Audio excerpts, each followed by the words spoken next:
Lo que hemos visto ya son las desviaciones de los costos indirectos y recordando, habíamos indicado que existen dentro de los costos indirectos 3 tipos de desviación. La primera que va relacionada con el tiempo de trabajo, es decir, el tiempo real versus el tiempo estándar. No nos olvidemos que el tiempo estándar es de cumplimiento obligatorio en la empresa. Es decir, es un tiempo que debe cumplirse dentro de la empresa porque es un tiempo que está en función, que dentro de los costos indirectos simplemente tienen que comparar lo que es el tiempo real, o sea, el tiempo que ha trabajado la empresa versus los trabajadores, en todo caso los obreros, versus el tiempo estándar. Que en este caso el estándar representa el tiempo que la empresa ha establecido mediante un estudio técnico y detallado de cuánto tiempo se debe demorar en una producción. No se olviden que el estándar viene de un estudio técnico, formal y debidamente estudiado. Entonces, si acá nos dicen que debemos hacerlo en 32.900 horas, una cierta cantidad de productos, pues no deberíamos de pasarnos de este tiempo, ni tampoco hacerlo en menos tiempo. Debería ser el tiempo ideal. Pero puede ocurrir que lo hagamos en menos tiempo, lo que genera un ahorro para la empresa, o que nos pasemos de ese tiempo, lo que genera un gasto. ¿Sí?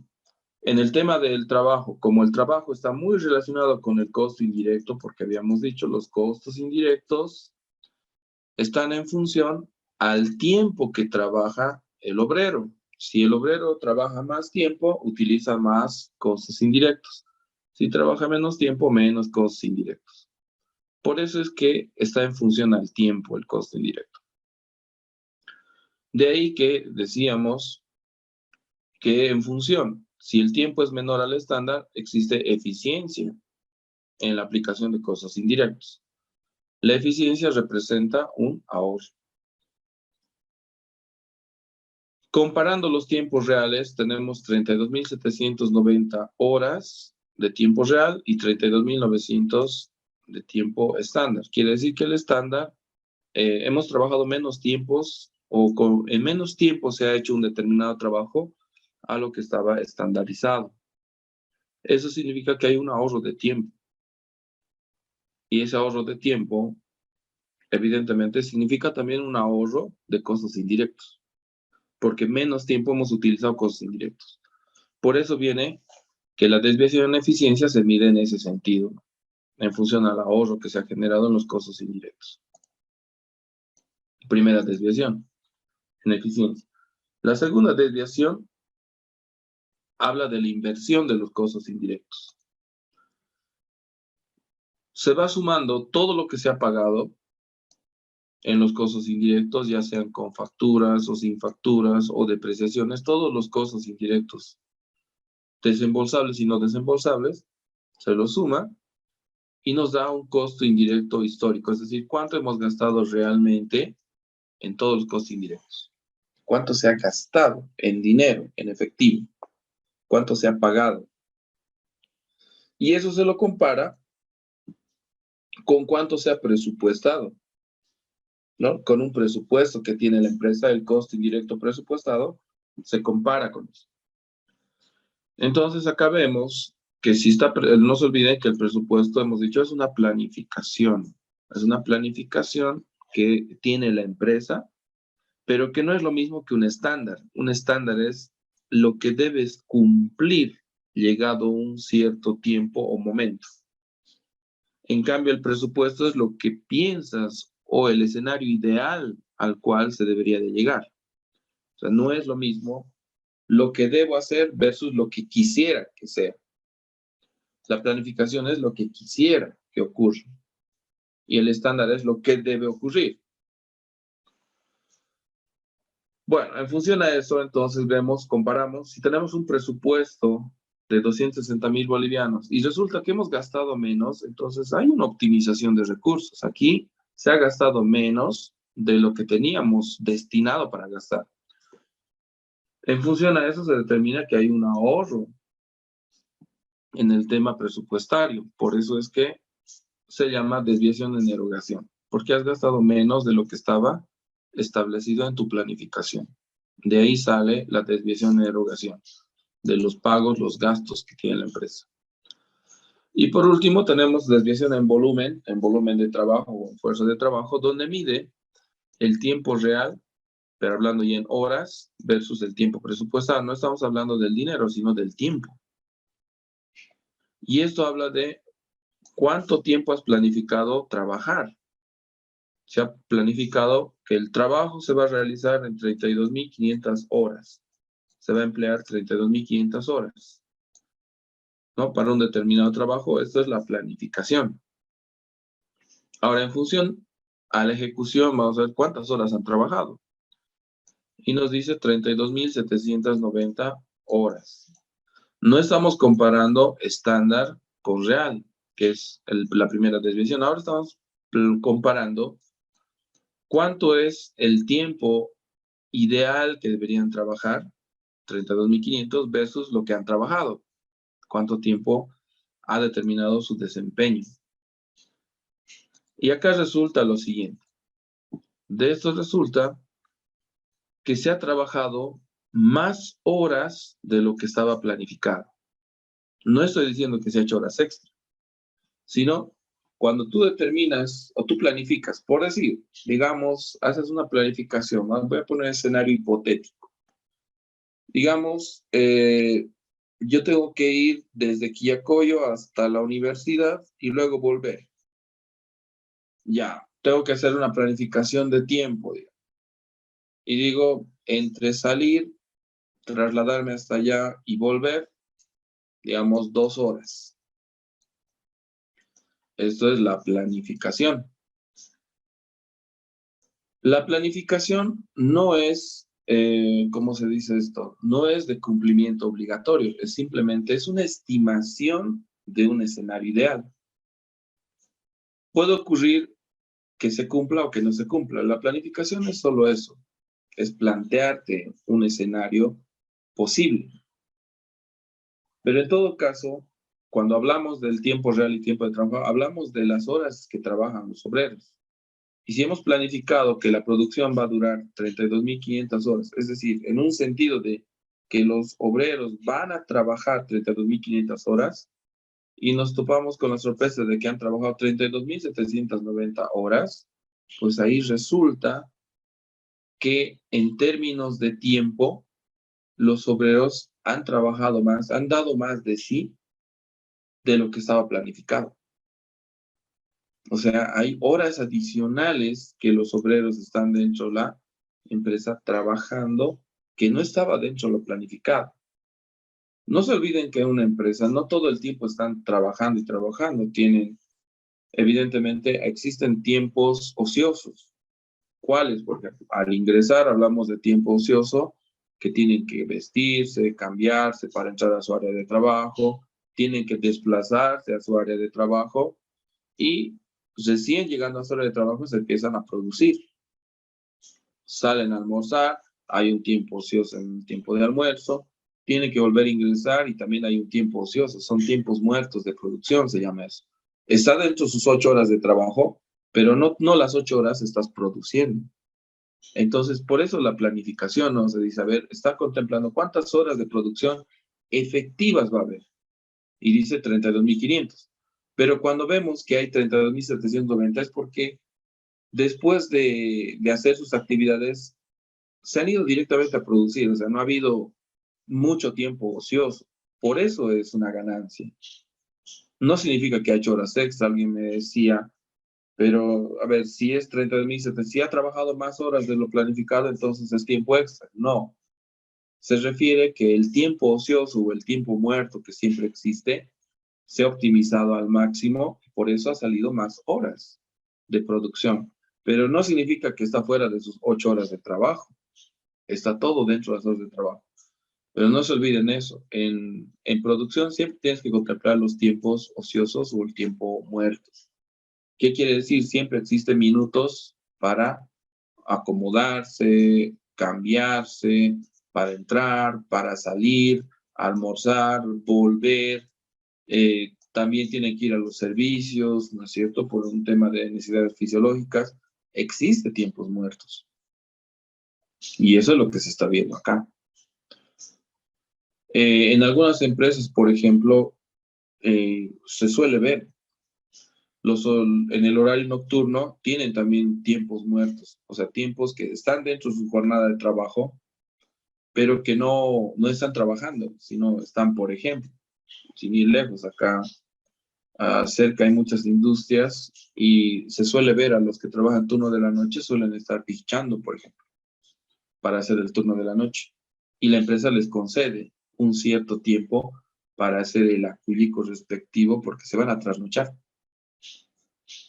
Y eso es dentro, ¿están produciendo mientras hacen eso? Pues no, es un tiempo muerto, es un tiempo ocioso.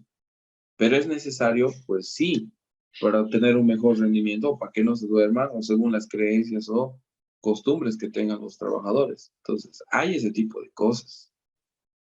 Por eso es que lo que planificas tiene que ser considerando esa realidad de los tiempos ociosos y demás. Pero si al final pues resulta que has trabajado más horas, pues mejor, ¿no? Más horas de trabajo a la empresa, mucho mejor. Pero no son horas extra. Eso quiero que esté muy claro acá. ¿Por qué es una ganancia? Porque hay un tiempo real de trabajo mucho mayor al planificado. En función a eso tenemos un ahorro, por eso hay una ganancia, porque hay más horas de trabajo, y eso ha generado una desviación en volumen, el volumen de trabajo o fuerza de trabajo, positiva de 2.361. Se ha contabilizado las tres desviaciones. Teníamos la desviación en eficiencia, la desviación en erogación y la desviación en volumen. Y al momento de contabilizar se han generado las cuentas, el costo indirecto aplicado y el costo indirecto histórico. El costo indirecto aplicado al resultado de los registros, por ejemplo, de la desviación en eficiencia, en erogación y en volumen. Y el costo histórico es lo que se ha pagado realmente. Lo que decíamos es que hay que hacer un mayor de esas dos cuentas, el costo directo aplicado y el costo indirecto histórico. Y si tu estándar está bien, bien estructurado, bien interpretado, esas cuentas tienen que igualar el indirecto con el histórico. Hemos llevado el costo indirecto histórico al debe 259.000, que está 259.000 al debe, y los costos indirectos aplicados, voy a desmarcar eso, ya está, costo indirecto aplicado al haber 262.322. Acá está, 262.322,67. Tenemos ya un registro. Luego, lo voy a desmarcar porque ya está en el mayor. Tenemos aquí costo indirecto aplicado al debe 116,67. Aquí es 116,67. Costo indirecto aplicado. Desmarcamos. Y el último, tenemos acá 2.322,67 al debe igual, costo indirecto aplicado. Entonces vamos a venir. Costo indirecto aplicado, 2.322,67. Sumamos, tenemos 2.439,34 al debe, 262.322 al haber, y la diferencia, 259.883,33. Al haber, y acá al debe. ¿Qué hago para cerrar las cuentas? Esto va a ir al haber, y este monto va a ir al debe. Entonces me va a quedar el registro de costo directo aplicado contra costo indirecto histórico. Veamos ese asiento. Ese es el asiento de cierre de los costos indirectos. Ahí está. Costo indirecto aplicado contra costo indirecto histórico, los 259.883,32. O con 33, pero. Con esto se está cerrando esas dos cuentas. Y está cuadrando perfectamente. Entonces tenemos el cierre de los costos indirectos. Hasta ahí es todo lo que es estándar. Desviaciones en precio, en cantidad, en tiempo, en salario, en eficiencia, en erogación y en volumen. 7 desviaciones que generan los 3 elementos del costo. Entonces, una vez que tienes todo contabilizado estándar, tenemos que ver las ventas, porque aquí termina todo lo estándar. Ya se ha producido todo, todo ya está en producción, en proceso, todo a costo estándar. Y a partir de acá tenemos que ver cómo vamos a hacer la venta. ¿Qué nos dice sobre las ventas? En las ventas nos dice que se ha vendido el 80% y la utilidad es 75% sobre el costo. 80%. Veamos. ¿De dónde sacamos el costo estándar? Pues es el primer dato que hemos hallado. En el primer cuadro tenemos los datos. Entonces, simplemente sacamos de ahí el total de la cuota estándar es 145. Entonces, con eso partimos la cuota estándar. Vamos a venir acá, 145. Listo. Ya está. 145. Margen de utilidad nos dice 75 sobre el costo. He bajado abajo y no voy a subir. 75% sobre el costo. Entonces acá.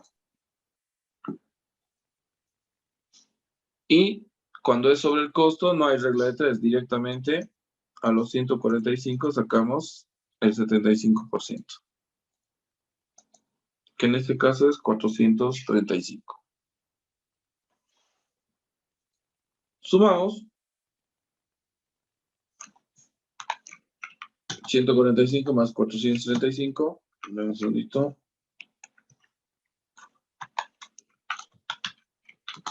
A 108, perdón. 75% sobre el costo es esto. Es 108,75. Ya. Voy a verificar. Sí, sobre el costo. Entonces, 75% de 145, 108. Sumamos. Y el precio neto es 253,75. De acá, aumentamos el IVA, 14,94, 25, 28, 74. En este caso es 37,92. Y sumamos. 291,67. Redondeado un centavo, o si quieren, a números en moneda nacional, sería con 70. ¿No? 291 bolivianos con 70 centavos. Nada del otro mundo, ya hemos visto calcular precios, solo hay producción en buen estado, no hay producción defectuosa, entonces se quedaría así. Tenemos el costo unitario y el precio de venta facturado. Vamos a hacer ingresar. Teníamos ya 200 unidades a 145 ingresados en el balance. Y ahora va a ingresar el 31 de mayo de 2022, primera entrega de producción. Va a ingresar, ¿cuántos tenemos? Vamos a ir a la evaluación. Según la evaluación, son 4.000 unidades. Confirmamos en el volumen, aquí está, 4.000 unidades transferidas en buen estado. Entonces está ingresando 4.000 unidades.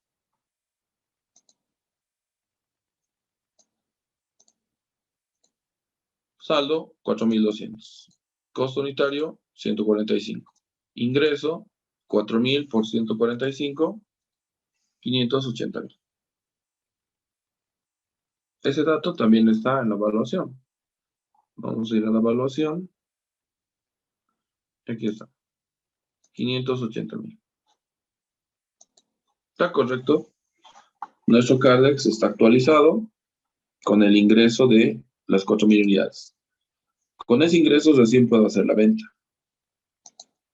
La venta dice que es el 80%. La técnica es promedios móviles. Entonces, 31 de mayo, primera venta, vamos a vender el 80%.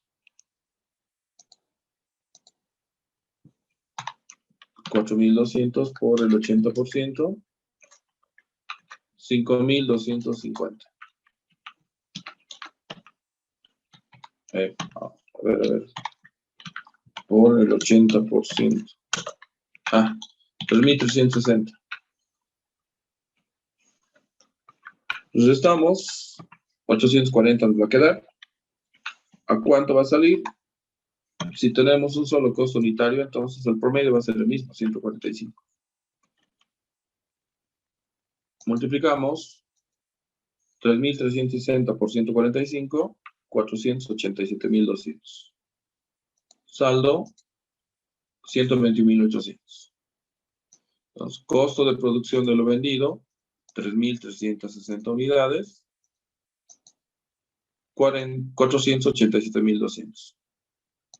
Ventas facturadas, 3.360, y eso vamos a multiplicar por el precio de venta facturado por cada unidad, 291,70. 980.112. Ya está. Una vez que tenemos el costo y las ventas facturadas, hay que contabilizar esta venta.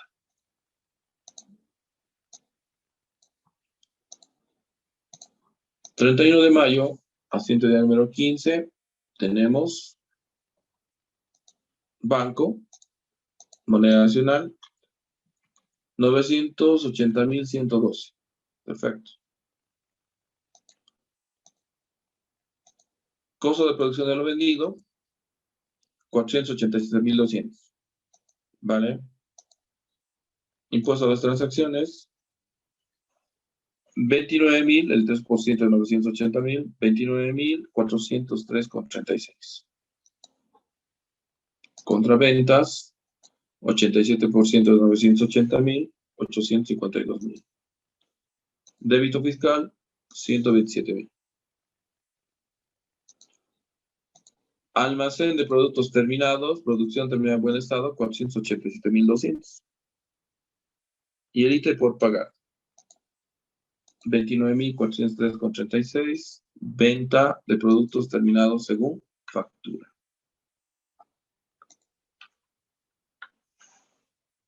Con eso, vemos cómo el sistema estándar lo que incorpora es en el control de los elementos una forma interesante de controlar sus costos estándar. Cosa que la empresa cumpla esos costos. Pero al momento de cumplir también vemos que genera desviaciones que generan ganancias o pérdidas, que en este caso ocurren si te pasas del estándar, sale un exceso o una pérdida, y si lo ejecutas menos al estándar, un monto menor al estándar, generas un ahorro. En base a los registros y en base a los cuadros, ¿qué es lo que nos queda por hacer? Su informe. El informe a costo estándar. El estado de costo de producción de lo vendido. Empresa Industrial Avanti, Cochabamba, Bolivia, estado de costo de producción de lo vendido, comprendido entre el periodo 1 de mayo al 31 de mayo. Vamos a tener primero, como en todo informe, los costos del material directo incurrido del proceso A, porque es un solo proceso, pero tiene dos materiales. El material A, que es cantidad estándar por precio estándar. En palabras más sencillas, la cuenta producción en proceso es lo que estamos haciendo. Anote acá. El material directo que se ha aplicado a producción siempre va a ser todo estándar. Cantidad estándar por precio estándar. Cantidad estándar, 20.340. Por precio estándar, que es 9, del material A, 183.060. ¿Dónde puedo corroborar este dato? Vamos a ver en registros y en cuadros. En las salidas de material, no en las compras, en las salidas de material. Aquí está, salida de material A. Tenemos la cantidad estándar y el precio estándar. Y en la contabilidad también es así. Vamos a ver la cuenta producción en proceso A. Aquí está. Cantidad estándar por precio estándar. 183.060. Es como llevar la cuenta de producción en proceso A un informe. Ese mismo monto está. Y del material B va a ser lo propio, ¿no? En el caso del material B, vamos a tener también cantidad estándar por precio estándar del material B. Y tenemos, en este caso, 25.320 kilogramos por 13. 329.160. Confirmaremos. Aquí está salida. Tenemos cantidad estándar por precio estándar. Y en la contabilidad, acá está. Cantidad estándar por precio estándar en la cuenta producción y proceso. 25.320 por 3. Sale 329.160. 329.160. ¿Cuánto es el costo incurrido del material durante la producción? Estos dos materiales sumados al proceso A están aportando 512.220. Entonces, el costo incurrido del material es 512.220. No estamos sacando de planillas de concentración, sino de los registros, todo estándar. Y eso es lo que hay que tomar en cuenta. Todo está a estándar.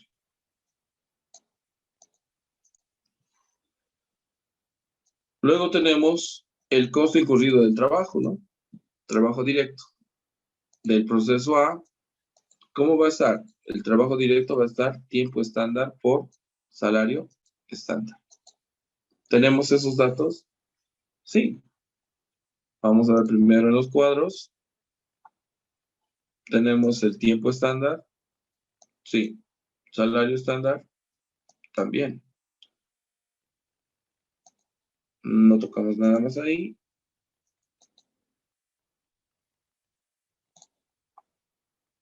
Aquí está. Producción en proceso. Tiempo estándar por salario estándar. 171.080. Veamos acá. Tiempo estándar por salario estándar. 71.080.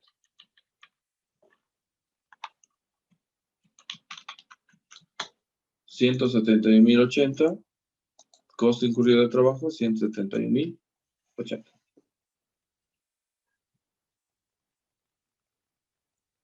Costo indirecto.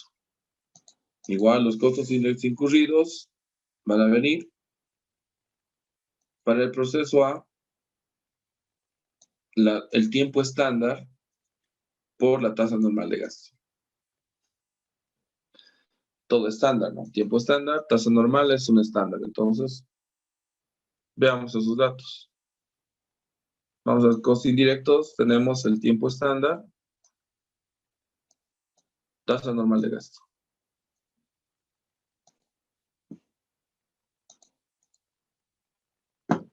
Y en el registro también. Costo indirecto en la cuenta producción y proceso, tiempo estándar por tasa normal de gasto.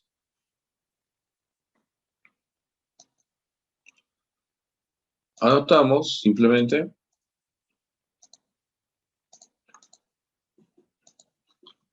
tenemos 32.900 por 8. 263.200.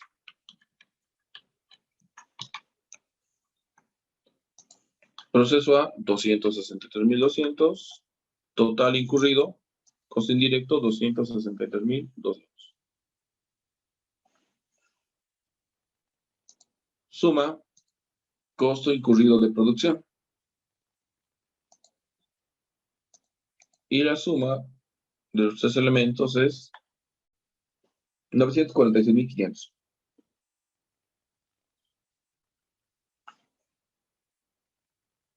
Cuando obtienes el costo incurrido, a esto se debe sumar el costo del inventario inicial de producción en proceso. Es decir, los productos en proceso del año pasado.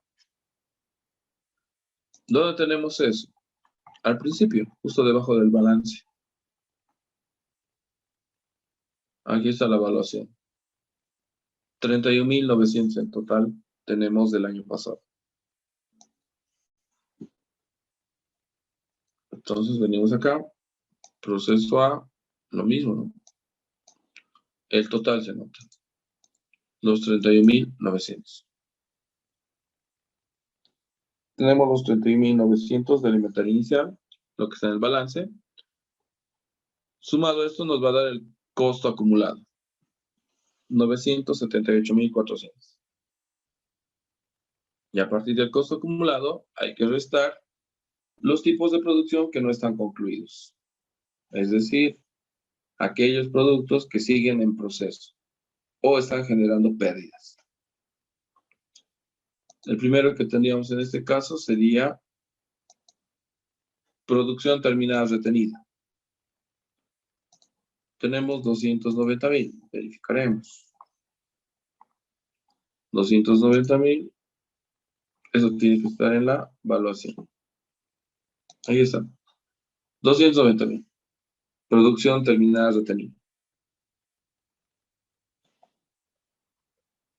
Producción en proceso normal, producción averiada, también tenemos. Producción en proceso normal, 97.840. Es ahí.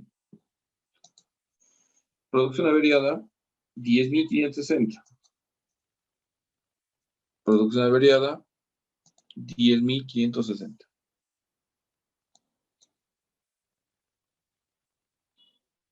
Veamos esto. Pérdida anormal, no hay en la evaluación, pero lo vamos a dejar anotado por si hubiese, se anotaría acá. Está con 0, pero. ¿Qué hacemos? Restar. Acá nos dice, se resta todos aquellos productos que no están concluidos al costo acumulado. Restamos. Costo de productos terminados del periodo, 580.000. ¿Dónde confirmamos esto? En los productos terminados. Si bien hay 4 tipos de productos terminados para vender, que es el de buen estado, defectuoso mayor, igual y menor, solo tenemos el de buen estado. 580.000. ¿Y dónde está ese dato? En la evaluación. Aquí está, 4.000 unidades, 580.000 bolivianos. ¿No? Está cuadrando. 580.000 y 0 de producción defectuosa. ¿Qué se suma a esto? Los inventarios iniciales. El inventario inicial, en este caso, hemos hecho el CAREX hace un momento. Aquí está. Inventario inicial, 200 unidades a 145, 29.000. Aquí están los 29.000. Inventario final de productos terminados, también tenemos, simplemente es poner el saldo que ha quedado en Cardex. En Cardex ha quedado un valor de 121.800. 121.800. Con esto ya tenemos todos los productos terminados para el estado de costo de producción de lo vendido. 580.000 menos más 29.000 menos 120.800 nos da 487.200. Y eso está constituido por la producción en buen estado solamente. No hay defectuosa igual, ni menor, ni mayor, ninguna de las defectuosas. 487.200. ¿Dónde puedo confirmar eso? En la venta.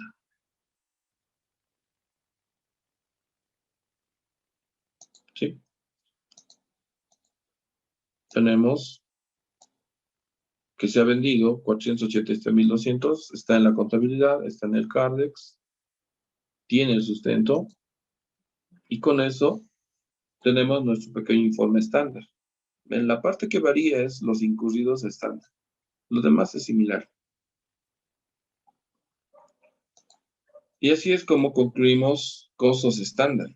Ese es el tema de costos estándar que hay que ir revisando, avanzando y resolviendo, ¿no? Ya no deben estar en ese camino. ¿Alguna cosa? Bueno, vamos a retornar en 2 minutos al mismo enlace y vamos a aclarar algunas dudas, consultas que puedan tener para ir. Pero lo que está generando con este informe es que la empresa está cumpliendo con el estándar. Al decir cumpliendo me refiero a que está respetando los costos estándar y cualquier variación lo ha registrado como una desviación que genera ganancia o pérdida. O sea, para su producción lo está tomando como si todo hubiera sido a costo estándar. Y los excedentes o los ahorros que ha habido, simplemente los ha llevado a cuentas del resultado como ganancias o pérdidas. Entonces, si bien estos datos, si los analizamos tal cual como están, podríamos decir, pero esto no es la realidad. Y no lo es. Pero al tener un sistema estandarizado, eso debería de ser mi referencia y mi objetivo a futuro es llegar a esto, cumplir sin excederse, sin ahorrar. Debería ser esto el punto óptimo de producción.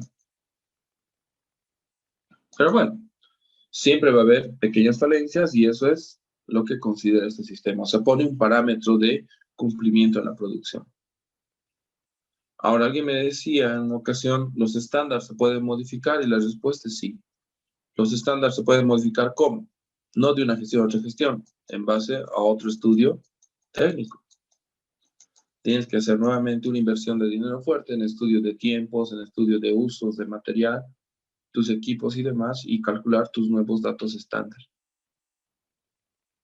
Porque esos datos no aparecen de por sí, son fruto de estudios. Y son fuertes inversiones de dinero. Por eso es que muchas empresas no aplican estándar, porque se presenta mucho dinero. Les comentaba con relación al tiempo.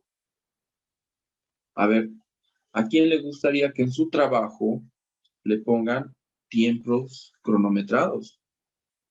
Tenemos que me digan, tienes que hacer un determinado trabajo en tantos minutos, con tantos segundos.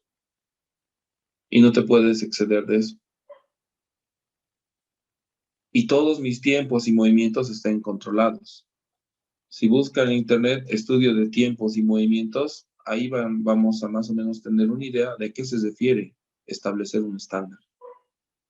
El estudio de tiempos y movimientos determina incluso cuánto demoras en hacer un movimiento necesario en la producción.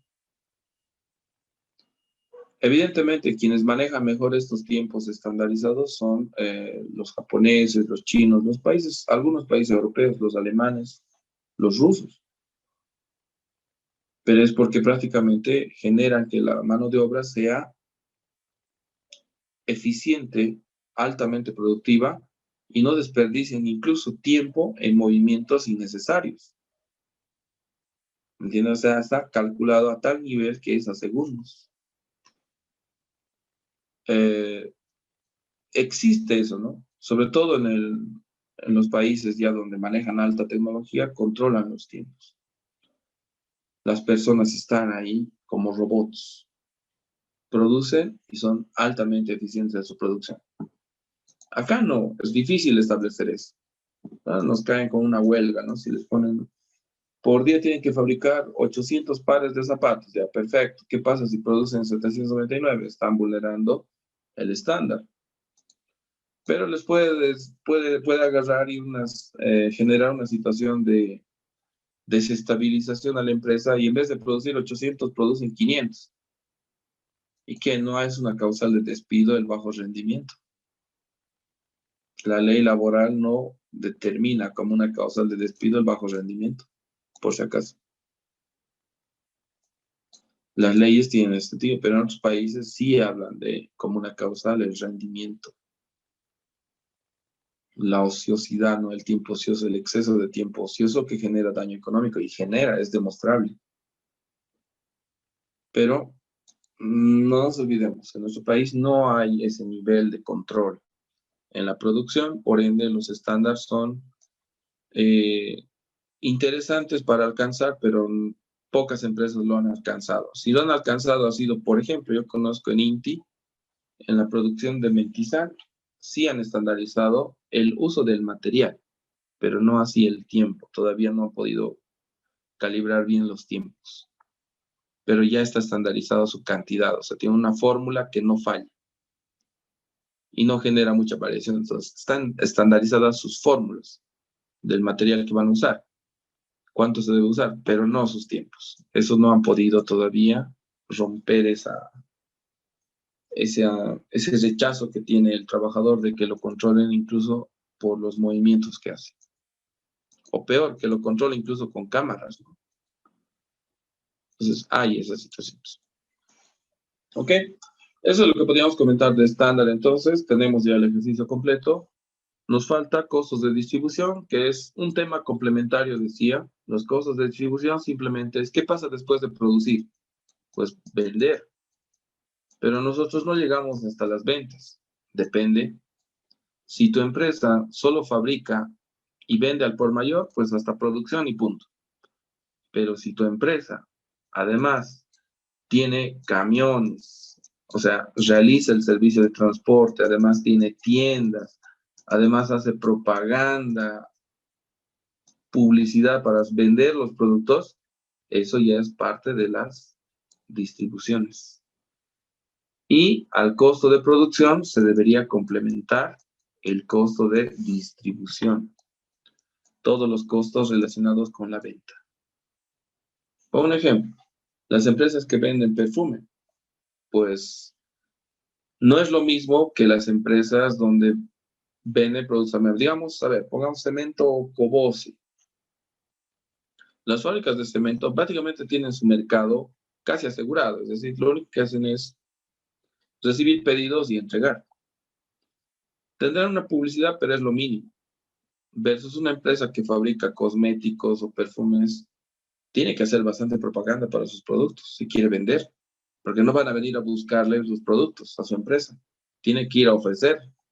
Entonces, tiene que hacer movimientos de distribución y eso genera costos adicionales de publicidad, de transporte, logística, tal vez incluso de introducción del producto, tienes que hacer muestreos, es decir, perdón, tienes que hacer, invitar muestras si es un producto comestible o hacerles sentir el producto, las impulsadoras que llaman eso, ¿no es cierto? Merchandising, publicidad en afiches, en las calles, N cosas que hay que son parte de la distribución.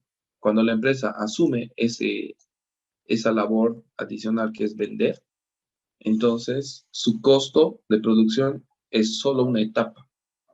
Lo que le falta es su costo de distribución. ¿Cuánto me cuesta vender el producto? Y en función a eso determinas un precio de venta. Entonces es un eslabón más dentro, pero como dije, es más teórico. Aquí ya no hay que fabricar nada. Ya no es entra a Cardex, sale de Cardex, planillas, nada. Simplemente son qué gastos adicionales tengo para vender mi producto. ¿No es cierto? Entonces, ese es el costo de distribución. Vamos a explicar su teoría y un ejemplo de cómo se registra esos costos adicionales y cómo se calcula el costo, que es una sumatoria de todo eso, simplemente. Pues no es complejo el costo de distribución.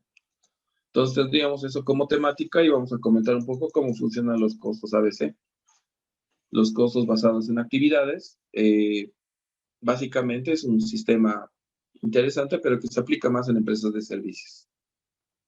En empresas productivas es un poco complejo, porque necesitas estandarizar. Entonces, tiene sus cosas. Vamos a comentar ambos, evidentemente. Vamos a ver para qué sirve cada uno y cómo se genera. Pero como dije, es un tema muy corto. Su aplicación práctica es sencilla y son ejemplos. Entonces lo vas a terminar entre la clase que viene y la subsiguiente a más tardar.